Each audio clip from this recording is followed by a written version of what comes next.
Let's go! In Montalban, Rodriguez, Rizal, mga kabisitero.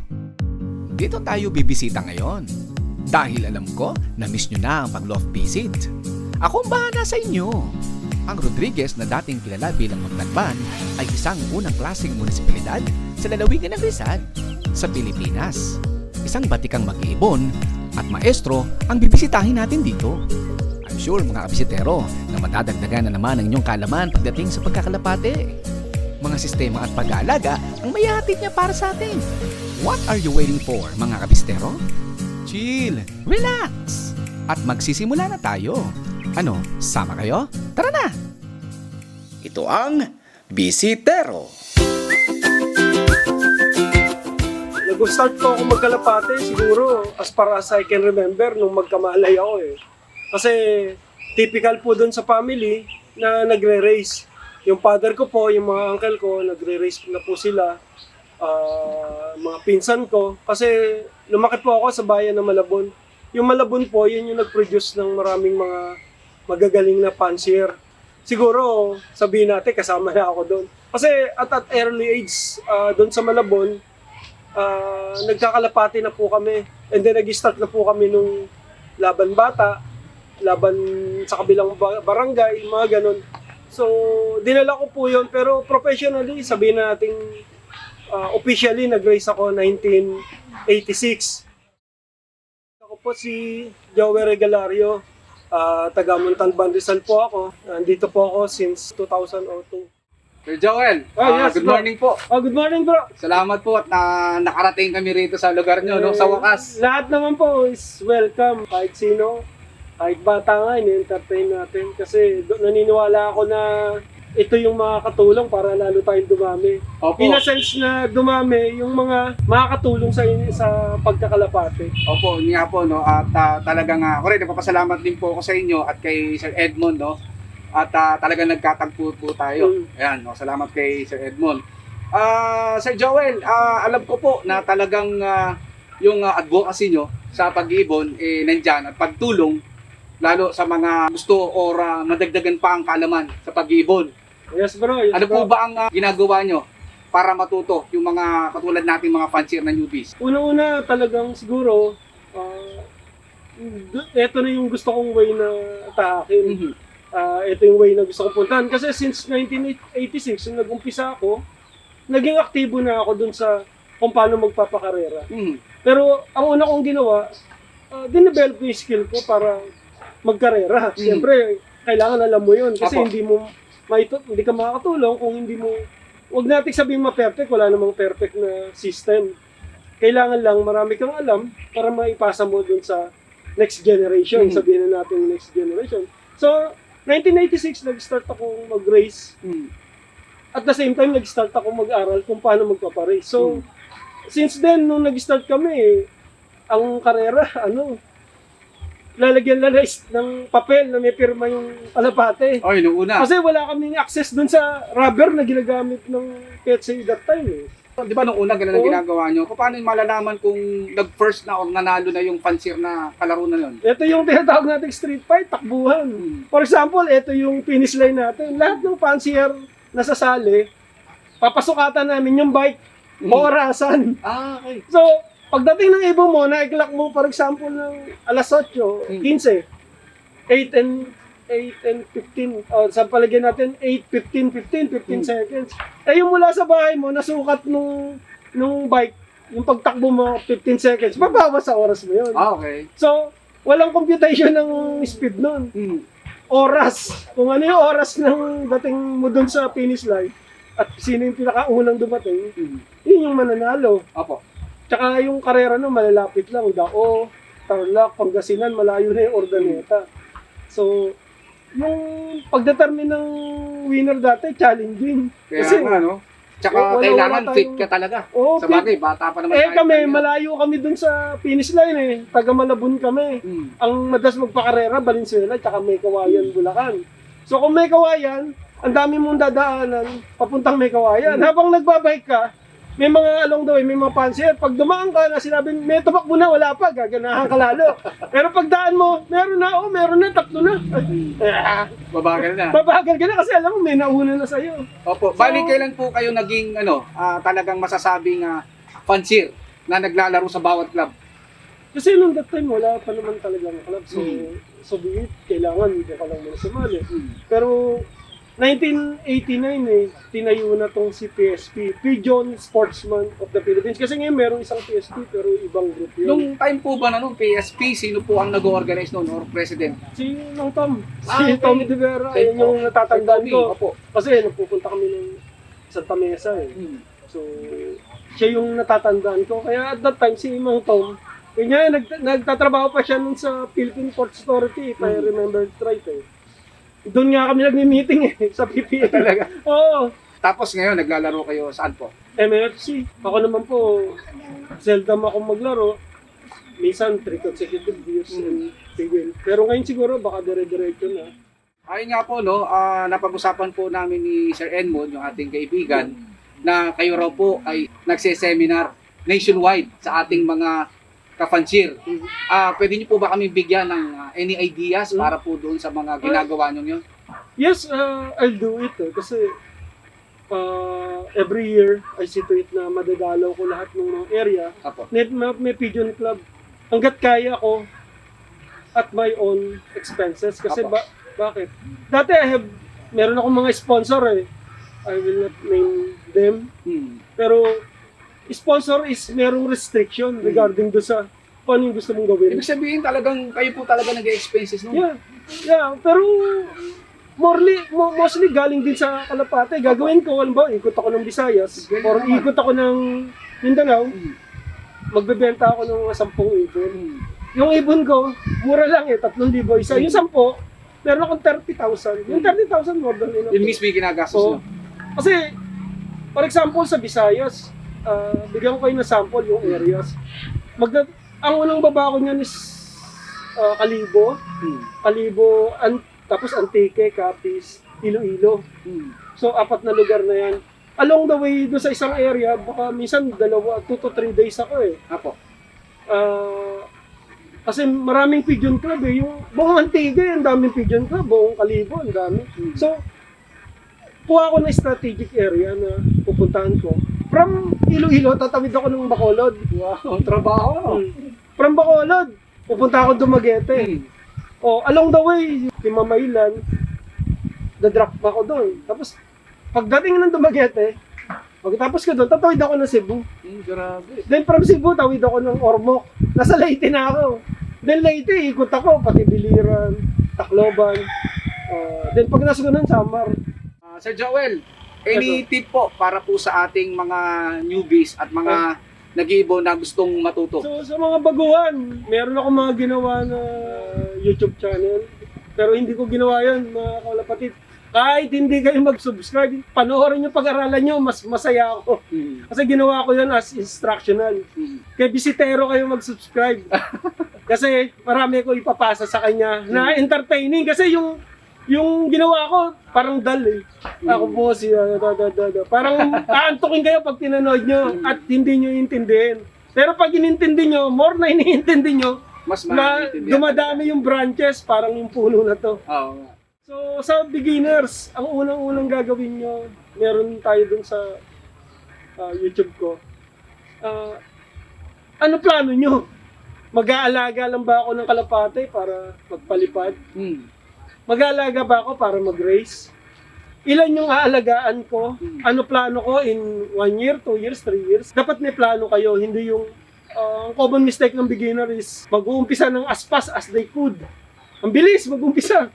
Then, bibili ng kalapate as fast as they could. Bibili ng kung ano. Later on, they will realize na wala silang naumpisahan. Wala silang na-achieve. So, umpisa agad kayo may plano. Planuhin nyo maigi. And go to the right person. Kahit hindi siya nagcha-champion, nakikita nyo, yun na ang alaga niya, inaalaga niya maigi. Tama yung mga nakuha niyang ibon.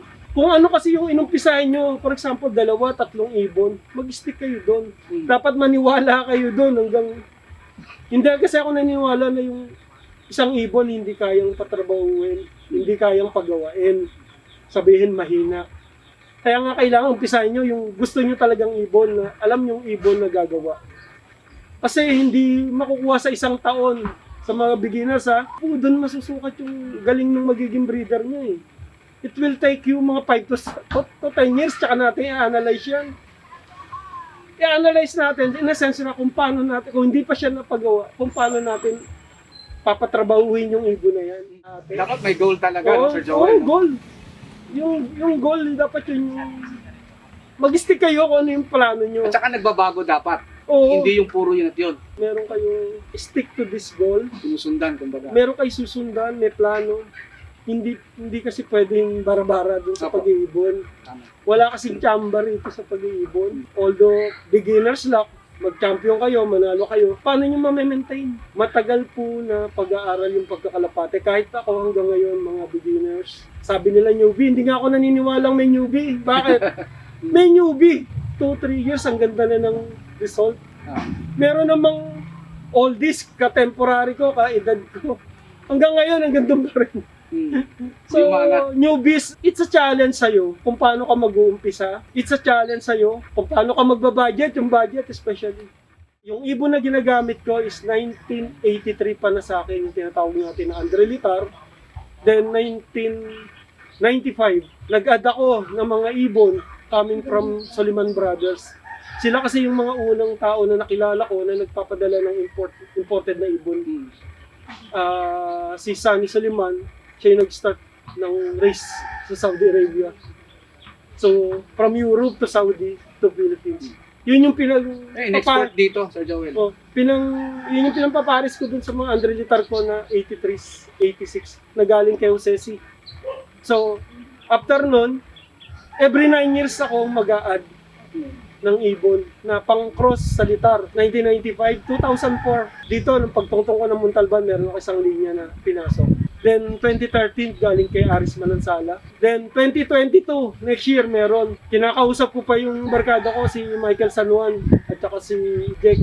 Kasi nasa Europe siya, na maghanap ng litar for me.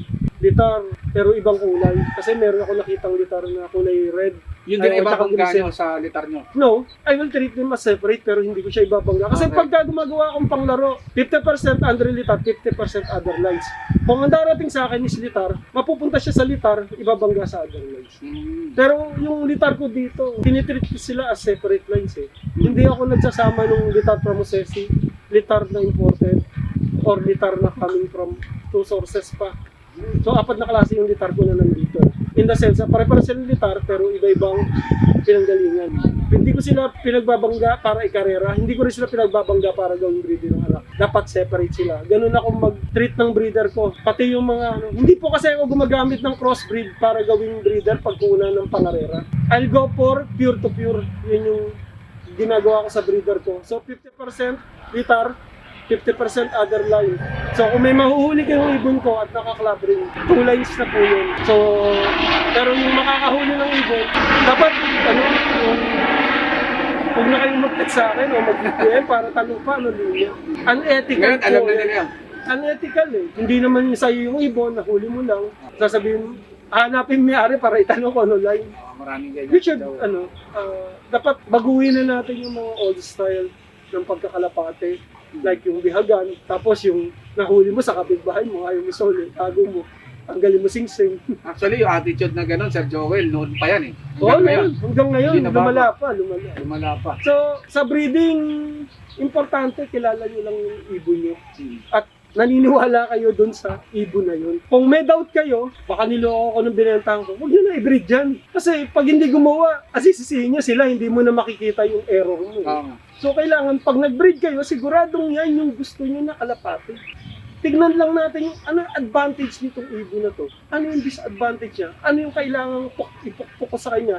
Ano yung kailangan nurture natin yung kakayahan niya, yung galing niya? Kailangan alam natin yun yung pag-aaralan natin sa linya. And it will not take us 1 taon, 2 taon, no. 5 to 10 years. Matagal talaga. Matagal talagang proseso yan. Kaya kung merong mag-start kayo ng breeder, huwag kayo mag-start yung bibilin yung breeder. is 5 or more years. Kasi paano nyo siya ma-inbreed? Paano nyo siya mapag-aaralan kung after 3 years wala na similya? Di back to zero. Dapat bata pa. O mag-start kayo mga yearling. Doon kayo mag-start ng breeder. Eh, paano naman po sa flyer? Hmm. Paano kayo magkasikaso ng flyer nyo? Sa flyer, siguro, aruktong yun ng breeding eh. So, healthy breeder, healthy flyer. Sa flyer naman, dalawang klase yung gagawin natin. Kung mahilig kayong mag-sprint, gagawa tayo ng sprinter. Hindi applicable sa Pilipinas yung long, short, middle eh. Wala tayong... So, kaya Sir Joel, naniniwala kay Ron na, kunwari, every flyer natin dapat bukod-bukod. Let's say, sprint, middle, long. Hindi, sa akin dalawa lang. Sprint. Tsaka yung pan-derby. Dalawa lang naman sa atin eh. Yung pan-race, tsaka yung pan-side. Sa pang-side, tsaka sa pang-sprint, meron tayong system na sinusunod. Iba yung magiging pagpapalaki natin sa kanila. They should be tame, maamong sila. Kahit na ano gawin mo, kahit sampalin mo yan, lalaki Saan yan? Ayun yung mga pang-sprint natin. Kasi kung mapapansin nyo, pag nakita nyo yung oras ng nanalo at oras ng dating na ibon nyo, parehas lang. Nauna lang siya nakahuli sa'yo. Unang pumasok lang, kumbaga, unang clock. Then, assuming may magaling ka na ibon, nanalo ka, ngayong linggo, sunod linggo, nanalo ka. Pero magtataka ka, third week, fourth week, ayaw na. Kasi ayaw na pumasok ng ibon mo. Kasi nadala na. Kasi hindi mo siya ginawa na sprinter. So, sa pan-derby, iba yung pagpapalaki mo. Kailangan yan, more on, matagal mo pa liliparin, exercise, iba rin yung training yan. Maraming iba, pati patok, pati loop structure. So, yung details, siguro, tignan nyo dun sa YouTube. Instructional yun. Meron dun nakalagay, pampuling na kalapate. Makikita nyo kung paano nyo palalakihin yung pang-sprint, hindi nyo ide-derby yun. Pagkatapos ng pan-race, tigil na siya. Next year mo na uli siya lalaro. So, kailangan may separation ng sprinter, merong separation ng pang-derby. So, dapat makita natin, we treat our pigeon as a whole. Dapat i-treat natin sila one by one. Magkakaiba ugali yan, parang tayo. Magkakapatid. Magkakaiba yung yung magulang. Ang hirap ng spellingin ng mga anak ko, iba-iba. Ganon din yung mga ibon nyo. Magkapatid dyan. Tingnan mo kung ano yung pwede pa natin gawin para sa kanila. So, foremost talaga, from breeder to flyer, laging healthy. Pag nakita nyo ng laging may sipon tong ibon na to, call them, wala na yun eh. Laging may sakit tong ibon na to, gagaling, may sakit, gagaling, may sakit. Wala na yun. Lalo na kung ide-derby nyo yan. Sabihin natin, brutal, hindi. Pag meron kayong 10 pinapalipad, yung 8 gustong lumipad ng 1 hour. Meron 2 ibon na gusto 2 ikot bababa. Malamang-lamang, pag pinuwersan mo siya, maghahanap ng dapuan, dama yung 8. O kaya malamang-lamang, pagbaba nila, bababa rin yung 8. At the same level, para magawa mo yung proper training dun sa mga flyer nyo. Sir Joel, yung sinasabi yung 10, 8 at 2, ano ang pwedeng gawin dun sa 2? Huwag nyo munang parontahin o paano? Call them. Patayin na natin. So dapat ang ititira natin yung talagang kung nakita nyo na, kasi dapat meron kayong standard dun sa ibon nyo. Hindi pwedeng laging awa, nakakaawa naman. Kaso nga, yun yung common mistake eh. Nagta-training kayo, 10 rin yung ibon. Laging dumarating yung 6, nahuhuli yung 4. Ang gagawin nyo, hintayin nyo yung 4 para bago pakainin yung 6. So nasasakripisyo yung 6 kesa dun sa 4. So ganun yung dapat meron tayong certain percentage. Gaano natin ito tolerate yung pagkukulang ng ibang ibon. So kung nakita nyo, bata pa lang, medyo hide and seek, laging may sakit, laging iba. Nakita nyo, detrimental na dun sa marami, tanggalin na natin sila. Mga kabisitero, pupunta po tayo sa loop, tingnan nyo yung munting loop ko, kahit na po magulo, I assure you, magagaling nyo na sa loop nyo.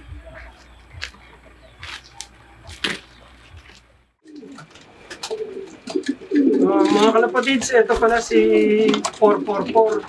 Si 444 po, isa sa pinakamatandang ibon dito. Isa siyang Andrelitar. Alam niyo naman, very well known ako dun sa mga Andrelitar.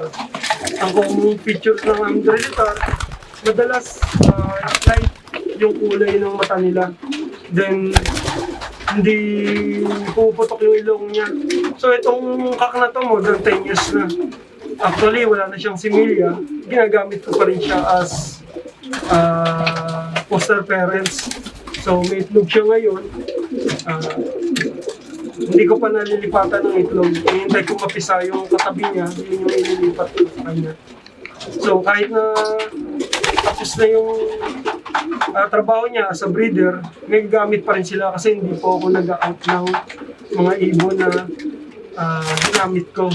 Basta ginamit ko na yung ibon, dito na yun forever. Hanggang sa mga tayo po sila. Ito naman po ay isang hen. Active pa siya ngayon, nasa breeder. Isa sa mga line na pinangkukross ko sa militar, isa po siyang Andre Deriri. Kung makikita nyo, hen siya pero malaking ibon. So kailangan ipares ko siya sa medyo maliit na ibon. Ayoko po kasi ng ganito, yung sobrang laking ibon. Kaya lang, isa siya sa common na kaparis ng mga litar ko.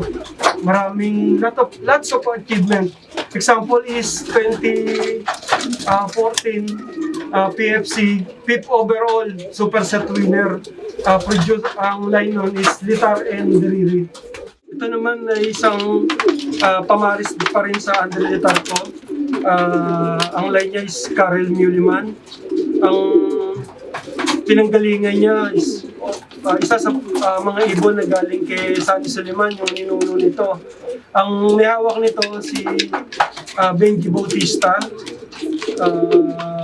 Siya yung nag-i-inbreed nito, kaya siya yung sa kanya namin kinukuha yung mga ginagamit namin na Karel Muliman. Mga kabisitero, nakita niyo siguro yung ilang mga itsura ng ibon. Although lagi kong sinasabi, hindi po makikilala yung line sa itsura. So magbe-base po kayo talaga kung kanino nang galing yung ibon. So isa dun sa dapat, huwag na kayo magpo-post sa tanongin nyo, ano lahi nito? Hindi po makikita yung lahi ng ibon sa itsura niya. So, kailangan talaga tanungin niya yung pinanggalingan. Kaya kung may doubt kayo sa pinanggalingan, huwag niyo na rin tanungin. Kaya mga kabisitero, kung interesado kayo dun sa mga Andre-Litar, although talagang ako, hindi po ako nagpo-post para magbenta at hindi po ako nag-alaga para magbenta, pero pwede ko po kayong bahaginan ng kung naniniwala po kayo sa Andre-Litar, doon kayo gusto nyo, doon kayo magsimula. Pwede nyo po akong kontakin sa number ko na 0919-473-1864 or sa messenger ko, Joey Regalario, yung naka-block po ako, or pwede rin po kayong pumunta doon sa YouTube channel ko. Type nyo ba lang po sa YouTube, Joey Regalario, lalabas na po doon yung hundreds more videos. So, mga kabisitero, maraming salamat sa pagbisita sa akin ni Tropa, Kalapatids, kapatid, kaibigan, si Eric ng Bisitero. Suportahan niyo po lahat kung alam niyo na makatulong sa industriya. Maraming salamat po. Joey Regalario po, Kalapatids forever. Ang napanood nyo ay ang pang 53 episode. Maraming salamat sa mga nag-subscribe, nag-like, share, at nag-hit ng ating notification bell. Sa mga hindi nag-i-skip ng ating mga ads. Sa mga viewers, maraming salamat po. Salamat sa mga nakikaba, nag-abang, nanood ng ating paraffol. Congratulations to Ira Jan Gaspe, ang mapalad na nagwagi ng ating magandang paraffol. At syempre, maraming salamat din sa butihing loob na siyang nagkaloob ng ating paraffol, Marlon De Castro. Bago ang lahat, magbisitero, shoutout muna tayo. Shoutout nga pala kina Alvin Vinson from Taguig City Team MPFL.